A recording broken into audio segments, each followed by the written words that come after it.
Hello everyone, আসসালামু আলাইকুম। কেমন আছেন সবাই? আই হোপ সবাই অনেক বেশি ভালো আছেন। আলহামদুলিল্লাহ আমিও আমার পরিবার পরিজন নিয়ে ভালো আছি। এই তো প্রতিদিনের মতো আবার একটি নতুন ব্লগ নিয়ে এসেছি আপনাদের মাঝে। আশা করি আজকের ব্লগটা আপনাদের অনেক বেশি ভালো লাগবে। আজকের ব্লগটি আমি সকালবেলা থেকেই শুরু করেছি। বেশ অনেক দিন হয়ে গিয়েছে, যেহেতু এখন শীতকাল। দেখা গিয়েছে যে আমার বাসায় যেই গাছ আছে, ওই গাছগুলোর আসলে ওইভাবে আমি আসলে যত্ন নিতে পারছি না, বা দেখা গিয়েছে পানিগুলোও কিন্তু পাল্টানো হচ্ছে না। তো ভাবলাম যে অনেক দিন যেহেতু হয়ে গিয়েছে, গাছগুলোকে একটু শাওয়ার করিয়ে দেই আর পানিগুলোও আর কি পাল্টিয়ে দেই। তার জন্য আর কি, আর এগুলো কিন্তু রিয়েল গাছ, এগুলো কিন্তু আর্টিফিশিয়াল গাছ না। অনেকে আবার আর্টিফিশিয়ালও ভাবতে পারেন। তো এই আসলে আমি দেখেছি গড়ের যে কোনো জায়গায় কিন্তু সবুজ গাছ থাকলে দেখতে কিন্তু অনেক বেশি ভালো লাগে। আর গাছ কিন্তু আমাদের শরীরের জন্য অনেক বেশি উপকার। যাদের বাসায় প্রচুর পরিমাণে গাছ আছে, সেখানে কিন্তু অক্সিজেনেরও কিন্তু কমতি হয় না। তো আমি সবসময় চেষ্টা করি আমার বাসায় কিছু না কিছু গাছ রাখার জন্য। আর গাছ থাকলে আমার কাছে কিন্তু অনেক বেশি ভালো লাগে। যদিও অনেক বেশি চেষ্টা করি গাছ এরকম মানি প্ল্যান্ট গাছ রাখার জন্য বাসায়, যদিও আমার বারান্দা নেই, তার জন্য আর কি এগুলো হতে চায় না। তো কিছুটা মানি প্ল্যান্ট গাছ আমি বেসিংয়ের সামনে দিয়ে দিয়েছি, আর কিছুটা আর কি ওয়ার্ড্রোবের উপরে দিয়ে দিয়েছি। তারপরে সোজা চলে এসেছি সকালে নাস্তা রেডি করার জন্য। তো আজকে কিন্তু অফ ক্যামেরাতে এখানে রুটি বানিয়ে নিয়েছিলাম, রুটি ছেঁকে নিয়েছি। আর আগের দিনের সবজি বলতে ফুলকপি তরকারি ছিল, আর এখানে কিন্তু 2 কাপ দুধ চা করে নেব। এগুলা দিয়েই কিন্তু আজকে আমাদের সকালে নাস্তা হয়ে যাবে। আর দেখা গিয়েছে এখন যেহেতু শীতকাল, আর প্রচুর পরিমাণে কিন্তু বাংলাদেশে শীত পড়েছে। আর এই শীতের সময় কিন্তু দেখা গিয়েছে ঘুম থেকে উঠতেও কিন্তু অনেকটা বেশি দেরি হয়ে যায়। তো যাই হোক, ভিডিওর এই পর্যায়ে এসে যে সকল প্রিয় আপুরা আমার ভিডিওটি দেখছেন, প্লিজ ভিডিওটিতে একটি লাইক দিয়ে অবশ্যই কন্টিনিউ করবেন। আর যারা অলরেডি এই কাজটি করে দিয়েছেন, তাদেরকে জানাই অসংখ্য ধন্যবাদ। আর যারা প্রতিনিয়ত আমার ভিডিওগুলো দেখে সুন্দর সুন্দর কমেন্টস করে আমাকে অনুপ্রেরণা যোগান, এবং সেই সকল আপুদের জন্য রইল অন্তরস্থল থেকে অনেক অনেক দোয়া ও ভালোবাসা। তো এখানে আর কি সকালে নাস্তা রেডি করে ছেলেকে দিয়ে দেব, আর আমি খেয়ে নেব। যেহেতু বাসায় আমার বড় ছেলে আছে, আর ছোট ছেলে যেহেতু মাদ্রাসায় থাকে, তাকে তো মাদ্রাসায় নিয়ে খাবার দিয়ে আসতে হয়। যদিও আমি সকালের খাবারটা মাদ্রাসায় দিয়ে দিয়েছি, আর দুপুর আর রাতের বেলার খাবারটা আর কি তাকে মাদ্রাসায় দিতে হয়। তো যাই হোক, এখন অফ ক্যামেরাতেই আর কি নাস্তাগুলো করে নেব। তো নাস্তাগুলো করার পর কিন্তু আমি সোজা চলে এসেছি কিচেনে। আজকে ভেবেছি কিচেনটাকে একটু পরিষ্কার করে নেব। যেহেতু শীতকাল, পানি এত বেশি ঠান্ডা থাকে, যার কারণে মনে হয় এগুলো পানি না, মনে হয় একদম ফ্রিজের ডিপ ফ্রিজ থেকে যেই পানি আসে বা যেই ঠান্ডাটা, ঠিক এমন। রাতের বেলা কোনোভাবে পানি বেসিংয়ে হাত দিতে পারি না, উজু করতে গেলেও কিন্তু অনেক বেশি কষ্ট হয়। আর যাদের বাসায় গিজার আছে, তাদের তো কষ্টটা অনেকটাই কম হয়। তো আমার বাসায় যেহেতু গিজার নেই, দেখা গিয়েছে আমি অজু করি বা দেখা গিয়েছে সংসারের কাজকর্ম যাই করতে যাই না কেন, অনেক বেশি কষ্ট হয়। তার জন্য এখানে আর কি কিছুটা হালকা কুসুম গরম পানি করে নিয়েছি। আর দেখা গিয়েছে যে এখানে হুইল পাউডার দিয়ে দিয়েছিলাম আর কি। আর আমার বাসায় যত মগের কালেকশন আছে, তো মগগুলো যেহেতু আমি একটা স্ট্যান্ডে রাখি, তো দেখা গিয়েছে যেহেতু কিচেনেই থাকে সব সময়, অনেক বেশি তেল চিটচিটে ভাব হয়ে গিয়েছে। তো ভাবলাম যে আজকে গরম পানি দিয়ে সবগুলো মগগুলোকে আর কি একটু ক্লিন করে নেব। তো যাই হোক, আমার ভিডিও টাইটেল এবং থাম্বনেল দেখে হয়তো বুঝতে পেরেছেন, মধ্যবিত্ত পরিবারের স্বামীর অল্প ইনকামে বুদ্ধি পরিশ্রম করে চলি বলেই নিজের ছোট ছোট স্বপ্নগুলো পূরণ করতে পারি। আর কি কি স্বপ্ন পূরণ করি তাই কিন্তু আজকে আপনাদেরকে দেখাবো।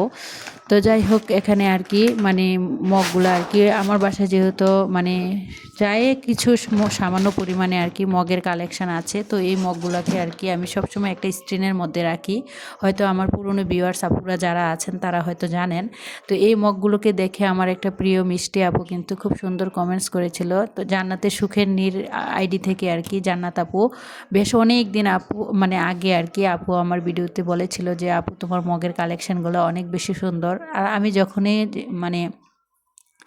যে কোনো সিরামিক্সের দোকানে যাই না কেন, আমার প্রথমে কিন্তু চা কফি খাওয়ার যে মগ আছে, ওই মগের মধ্যেই আর কি কেন জানি নজর চলে যায়। আর আমার এগুলো কিনতে অনেক বেশি ভালো লাগে। যদিও আমি অত বেশি চা খাই না, দিনে প্রতিদিন মাত্র একবার আর কি চা খাই, তারপরও আমার কাছে কেন জানি এগুলো কিনতে অনেক বেশি ভালো লাগে। তো যাই হোক, চলে আসি মানে ভিডিওর মূল টপিকে। তা আসলে আমরা যারা মধ্যবিত্ত আছি, মধ্যবিত্তদের যে কোনো ছোট হোক বড় হোক স্বপ্ন পূরণের পিছনে কিন্তু থাকে হাজারো পরিশ্রম, বুদ্ধি ও ত্যাগ। আর এই ছোট ছোট অনেকগুলো স্বপ্ন মানে পূরণ করতে গেলে কিন্তু পরিশ্রম, ধৈর্য, বুদ্ধি, ত্যাগ সব কিছু দিয়েই কিন্তু আমাদের ছোট ছোট ইচ্ছেগুলো, স্বপ্নগুলো পূরণ করতে হয়। আমরা যারা মধ্যবিত্ত আছি, নিজেদের হাজারো স্বপ্ন, কষ্ট বুকে চাপা দিয়ে বেঁচে থাকার নামই কিন্তু মধ্যবিত্ত। মধ্যবিত্তরা চাইলেই কিন্তু নিজের স্বপ্নগুলো সাথে সাথে পূরণ করতে পারে না। তার পেছনে কিন্তু তাকে অনেক বেশি কষ্ট করতে হয়, ধৈর্য ধরতে হয়, পরিশ্রম করতে হয়। আসলে যারা উচ্চবিত্ত আছে তাদের তো টাকা পয়সার অভাব নাই, তারা চাইলেও কিন্তু মানে সাথে সাথে যে কোনো স্বপ্ন পূরণ করতে পারে। তো আমরা যারা মধ্যবিত্ত আছি তারা যদি একটি হিসেব, বুদ্ধি আর পরিশ্রম করে না চলি, তাহলে কোনো দিনই কিন্তু সংসার জীবন বলেন বা জীবনে যাই কিছু করি না কেন, কোনো কিছুই করা সম্ভব না। সব কিছু করার পেছনে আপনাকে হতে হবে পরিশ্রমী, বুদ্ধিমতী এবং কি ধৈর্য নিয়ে কাজ করতে হবে। তো আমাদের আমরা যারা মধ্যবিত্ত আছে তাদের হাজব্যান্ডের ইনকাম কিন্তু আহামরি না। অনেকের হাজব্যান্ড আছে মানে খুবই সীমিত টাকার বেতনের চাকরি করেন, কেউ আছে আবার বিজনেস করেন, কেউ আছে আবার দেখা গিয়েছে প্রবাসী। তো আমরা যারা প্রবাসীর ওয়াইফ আছি, আমি কিন্তু আমার হাজব্যান্ড কিন্তু প্রবাসে থাকে। প্রবাসে থাকলেই যে অনেকে মনে করে যে অনেক মোটা অঙ্কের টাকা পয়সা ইনকাম করে, তা কিন্তু না। আর সেই টাকাগুলো ইনকাম করতে গেলে যে তাদের কত বেশি কষ্ট, ধৈর্য, ত্যাগ নিতে হয়। দেখেন, একজন প্রবাসী কিন্তু প্রতি বছর চাইলেই কিন্তু দেশে আসতে পারে না। এক বুক কষ্ট বুকে জমা নিয়ে কিন্তু বিদেশের মাটিতে পড়ে থাকে। 2-3 বছর পর পর দেশে আসে তার প্রিয় ছেলে মেয়ে সবাইকে দেখার জন্য। আর দিন রাত অক্লান্ত পরিশ্রম করার পরেই কিন্তু সে কিন্তু তার সংসারের জন্য প্রতি মাসে একটা মোটা অঙ্কের টাকা পয়সা দেশের বাড়িতে পাঠাতে পারে। আর সেই টাকাগুলো দিয়েই কিন্তু আমাদেরকে সংসারটা চালাতে হয়। তা আমরা যদি গৃহিণীরা যদি বুদ্ধিমতী, পরিশ্রমী আমরাও যদি না হই, ধৈর্যশীল যদি না হই, তাহলে কখনো কিন্তু আমাদের ছোট থেকে বড় যে কোনো স্বপ্ন কিন্তু পূরণ করতে পারি না। তো আমি সবসময় চেষ্টা করি আমার হাজব্যান্ডের ইনকাম যেমনই হোক না কেন, কম হোক, কম টাকার মধ্যে কিন্তু আমি আমার সংসারটাকে খুব সুন্দরভাবে ম্যানেজ করার জন্য। আর সেগুলো করার জন্য আপনাকে হতে হবে অবশ্যই পরিশ্রমী, বুদ্ধিমতী। যেই গৃহিণী বুদ্ধিমতী সেই গৃহিণী কিন্তু খুব তাড়াতাড়ি, খুব সহজেই কিন্তু তার সংসারটাকে দাঁড় করাতে পারে। আর একটা সংসার চালাতে গেলে কিন্তু গৃহিণীদের অবশ্যই অনেক বেশি কষ্ট করতে হয়, পরিশ্রম করতে হয়। দিনরাত অক্লান্ত পরিশ্রমের ফলেই কিন্তু একটা সাজানো গোছানো পরিশ্রম মানে পরিবার বা সংসার পাওয়া যায়। তা আসলে অনেকে আছে, আমরা অনেক মধ্যবিত্ত মানে ঘরের বউরা আছি, আমরা কিন্তু শখের বসে দেখা গিয়েছে হেল্পিং হ্যান্ড খালা দিয়ে কাজ করাই। আর হেল্পিং হ্যান্ড খালাকে কিন্তু প্রতি মাসে একটা মোটা অঙ্কের টাকা পয়সা অবশ্যই দিতে হয়। আমি মনে করি কি, আসলে হেল্পিং হ্যান্ড খালাকে দিয়ে কাজ না করিয়ে নিজের সংসারটাকে ভালোবেসে যদি যত্ন নিয়ে যদি নিজের কাজগুলো নিজেই করেন, এতে করে কিন্তু আপনার অনেকগুলো টাকা পয়সা কিন্তু সেভিং হয়। আর সেই সেভিংয়ের টাকা পয়সাগুলো দিয়েই কিন্তু আপনার ছোট থেকে বড় সব ধরনের ইচ্ছে, স্বপ্ন কিন্তু আপনি পূরণ করতে পারেন। আর সেগুলো করতে হলে আপনাকে হতে হবে পরিশ্রমী। আপনি যদি একটু পরিশ্রম দিয়ে আপনার সংসারের কাজগুলো করেন, এতে করে কিন্তু আপনাকে আর হেল্পিং হ্যান্ড খালা দিয়ে কাজ করাতে হয় না। নিজের কাজগুলো যদি নিজে করে নেন, এতে করে কিন্তু প্রতি মাসেই দেখা গিয়েছে হেল্পিং হ্যান্ড খালাকে যেই টাকাটা দিতেন, এই টাকাটা দিয়ে আপনি কিন্তু সংসারের জন্য অনেক কিছু কেনাকাটা করতে পারেন, বা ছেলে মেয়েদের শখগুলো পূরণ করতে পারেন, বা দেখা গিয়েছে কেউ অসুস্থ হলো তার চিকিৎসা করাতে পারেন, বা দেখা গিয়েছে কোথাও দাওয়াত পড়লো, দাওয়াতটাও কিন্তু খেতে পারেন।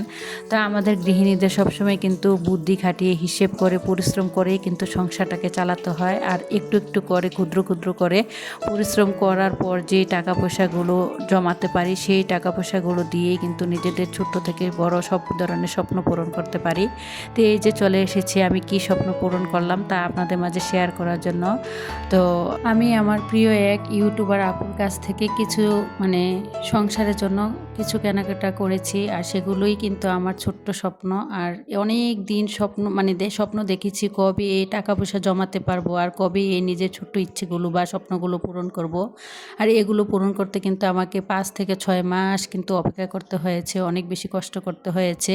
একটু একটু করে কিন্তু সংসার খরচ চালিয়ে কিন্তু একটু একটু করে টাকা পয়সা কিন্তু আমাকে জমাতে হয়েছে। আর সেই ত্যাগ, সেই কষ্টের বিনিময়ে কিন্তু আমি এইগুলা মানে কিনতে পেরেছি। আর সবাই হয়তো দেখেই বুঝতে পেরেছেন, আমাদের প্রিয় MN ব্লগের নাসরিন আপু, উনি কিন্তু মানে বেশ কয়েকদিন যাবৎ খুব সুন্দর সুন্দর মানে ঘর সাজানোর প্রোডাক্ট এবং কি মানে সিরামিক্সের প্রোডাক্ট নিয়ে ব্যবসা করছেন। তো ওনার কাছ থেকেই কিন্তু আমি এগুলা প্রায় অনেক দিন যাবৎ ভাবছি মানে অর্ডার করব, কিন্তু সময় সুযোগ দেখা গিয়েছে টাকা পয়সার একটু ক্রাইসিসের কারণে সবসময় আসলে চাইলেও কিন্তু আমরা অনেক কিছু কিনতে পারি না। অনেক বেশি কষ্ট করে, বুদ্ধি করে, পরিশ্রম করেই কিন্তু একটু একটু টাকা পয়সা জমিয়ে সংসার খরচ থেকে টাকা বাঁচিয়ে কিন্তু নিজেদের ছোট্ট থেকে শুরু করে বড় স্বপ্নগুলো পূরণ করতে হয়। তো এই যে আমার স্বপ্নগুলো কিন্তু আলহামদুলিল্লাহ আমি পূরণ করতে পেরেছি। আর এই যে এখানে দেখতে পেয়েছেন ক্লে, আমার মেয়েকে কিন্তু আপু এই ক্লেগুলো আর কি গিফট করেছে। তো আমার মেয়ে তো এগুলা পেয়ে মহা খুশি,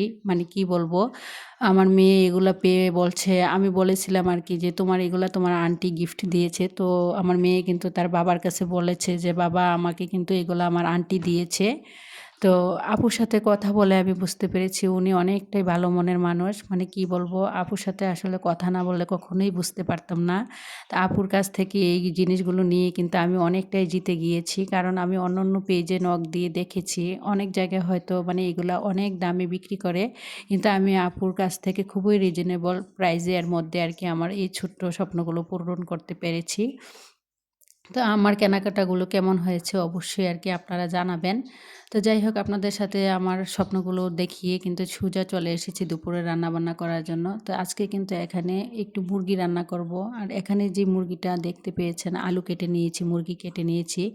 মুরগির যে রানের একটা অংশ, এখানে কিন্তু একটা মুরগির রানের অংশ। তো আমি বেশ অনেকদিন আগে আর কি মুরগি এনেছিলাম। তো মুরগি দিয়ে অলরেডি কিন্তু বিরিয়ানি করেছিলাম। তো বিরিয়ানি করার পর দেখলাম যে মানে মুরগির একটা বুকের অংশ আর একটা মানে উম রানের অংশ রয়েছে। তো ভাবলাম যে আমার ছেলে বলল যে আম্মু আজকে একটু মুরগি রান্না করো। তো তার জন্য ভাবলাম যে আচ্ছা যাই হোক, এখানে আলু দিয়ে একটু ঝাল ঝাল করে আর কি মুরগি রান্না করে দিই। আমি কিন্তু চাইলে এখানে অনেক বেশি মুরগি নিতে পারতাম, কিন্তু আমি এখানে মাত্র মুরগির যে রানটা ছিল ওই রানটাই নিয়েছি আর বুকের অংশটা রেখে দিয়েছি। আরও অন্য একদিন হয়তো মানে আমার ছেলেদেরকে রান্না করে দিতে পারবো। তো এখানে যদি আমি বুদ্ধি না খাটাতাম, যদি বুকের অংশটা এবং রানের অংশটা নিয়ে নিতাম, তাহলে কিন্তু একদিনেই কিন্তু আমার মুরগিটা শেষ হয়ে যেত। তো আমি কিন্তু কি করেছি, এখানে বুদ্ধি করে কিন্তু হিসেব করে একটু টেকনিক খাটিয়ে কিন্তু মানে কম মুরগি দিয়েই কিন্তু আজকে এখানে রান্নাটা করে নিচ্ছি। এতে করে দেখা গিয়েছে আমার সংসার খরচটা কমে যাবে। এতে করে কিন্তু আমার দেখা গিয়েছে প্রতি শুক্রবার আসলে কিন্তু সবার বাসায় ভালো মন্দ রান্না করা যায়, তো রান্না করা হয়। তো আমি কিন্তু শুক্রবারে আবার আমার ছেলেদেরকে ওই বুকের অংশটা রান্না করে দিতে পারবো।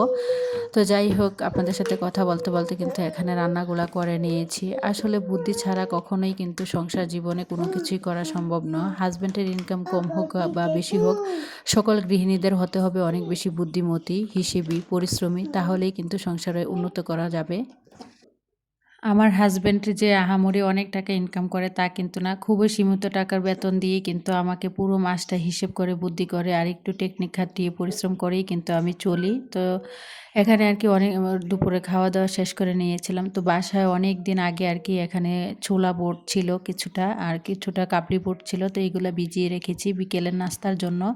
আসলে এখানে যদি বাসায় যদি এই ধরনের কিছু থাকে, এইগুলা যদি একটু সিদ্ধ করে ফ্রিজে রেখে দেওয়া যায়, দেখা গিয়েছে প্রতিনিয়ত বিকেলের নাস্তায় কিন্তু আমরা এগুলা খেতে পারি। তো আমার ছেলেকে কিন্তু প্রতিদিনই কিন্তু কিছু না কিছু নাস্তা দিতে হয় রাতের বেলা আর কি মাগরিবের সময়। তো দেখা গিয়েছে অনেক সময় বাসায় ঝালমুড়ি বানানো হয়, হালিম রান্না করা হয়। তো ভাবলাম যে এই ছোলাগুলো যদি সিদ্ধ করে রেখে দিই ফ্রিজে, দেখা গিয়েছে অনেক দিন তাকে নাস্তা দেয়া যাবে। তো তার জন্য আর কি এখানে প্রেশার কুকারে এগুলো সিদ্ধ করে নেব। আসলে প্রেশার কুকারে যদি কোনো কিছু সিদ্ধ করা হয়, এতে করে কিন্তু দেখা গিয়েছে গ্যাস খরচটাই কিন্তু অনেকটাই কমে যায়। আর আমরা কিন্তু দেখা গিয়েছে সিলিন্ডার গ্যাসেই কিন্তু রান্না করি আর কি। আমি যেখানে থাকি এখানে কিন্তু আসলে মানে লাইনের গ্যাস নাই। তো সিলিন্ডারে যেহেতু রান্না করি, সবসময় চেষ্টা করি কোনো কিছু সিদ্ধ করার কাজে প্রেশার কুকারটা আর কি বেশি ব্যবহার করার জন্য। এতে করে দেখা গিয়েছে গ্যাস খরচটা আমার প্রতি মাসে অনেকটাই কমে যায় বা গ্যাসটা কিন্তু অনেক দিন চলে যায়। তো অফ ক্যামেরাতেই কিন্তু এখানে ছোলাগুলো আর কি সিদ্ধ করে নিয়েছি। তো কিছুটা ছোলা আর কি আমি ফ্রিজের মধ্যে রেখে দিয়েছি প্যাকিং করে, আর এখানে কিছুটা ছোলা দিয়ে আর কি আজকে বিকেলের নাস্তার জন্য আর কি রেডি করে নিচ্ছিলাম। তো এখানে আমি যদি একটু পরিশ্রম করে এই ছোলা বুটগুলো যদি সিদ্ধ না করতাম, তাহলে বাহির থেকে অবশ্যই আমার ছেলেকে নাস্তা কিনে দিতে মানে দিতে হতো বা এনে দিতে হতো। তো তো বাইরে থেকে যদি আমি কোনো কিছু কিনে আনতাম যেতাম, তাও কিন্তু ৫০টা টাকা কিন্তু অলরেডি আমার চলে যেত। তো এখানে কিন্তু নিজে একটু পরিশ্রম করে হিসেব করে চলেছি বলেই কিন্তু নিজে একটু পরিশ্রম করে কিন্তু এই ছোলাগুলো সিদ্ধ করে নিয়েছি। এখন ছেলেকে আর কি ছোলাগুলো রেডি করে দিচ্ছিলাম বিকেলে নাস্তার জন্য। তো আমরা যদি গৃহিণীরা বাহির থেকে খাবার না কিনে এনে বাসায় সব ধরনের খাবার বানিয়ে নিই, সকালের নাস্তা থেকে শুরু করে বিকেলের নাস্তা, এতে করে কিন্তু দেখা গিয়েছে অনেকগুলো টাকা পয়সা কিন্তু আমরা বাঁচাতে পারি। আর সেই টাকা পয়সাগুলো দিয়েই কিন্তু নিজেদের ছোট বড় সব স্বপ্ন পূরণ করতে পারি।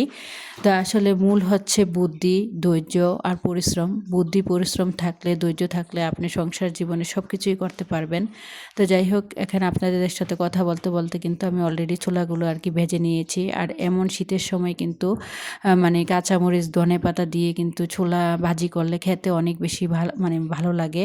তো এখানে আর কি আমি মুড়ি মাখিয়ে নেব। তো এখানে কিছুটা ছোলা আমি আলাদা করে রেখেছি, কারণ আমার মেয়ে কিন্তু মুড়ি দিয়ে খায় না, তো তার জন্য আর কি। তো যাই হোক, আমার পরবর্তী ভিডিও দেখার আমন্ত্রণ জানিয়ে আজকের মতো ভিডিওটা এখানেই শেষ করছি। সবাই ভালো থাকবেন। খোদা হাফেজ। আসসালামু আলাইকুম।